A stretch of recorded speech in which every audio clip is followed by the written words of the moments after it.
ভারতের পানি আগ্রাসনকে রুখে দিতে ঐক্যবদ্ধ হবার আহ্বান জানিয়েছে ছাত্র সংগঠন ইনকিলাব মঞ্চ। রাজধানীর শাহবাগ থেকে ত্রিপুরার ডুম্বুর বাঁধ অভিমুখে লং মার্চ শুরুর আগে এক সমাবেশে এই আহ্বান জানানো হয়।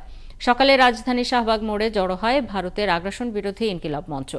ভারত অভিন্ন নদীর পানি নিয়ে বাংলাদেশের সাথে অমানবিক বাঁধ ব্যবস্থা তৈরি করে তারা এদেশের ক্ষতি করছে। পাশাপাশি হাসিনা সরকারের পতনের পর তারা এখন বাংলাদেশের ওপর চড়াও হয়েছে জানিয়ে সকল আগ্রাসনের বিরুদ্ধে জেগে উঠেছে বলে অভিযোগ করা হয়।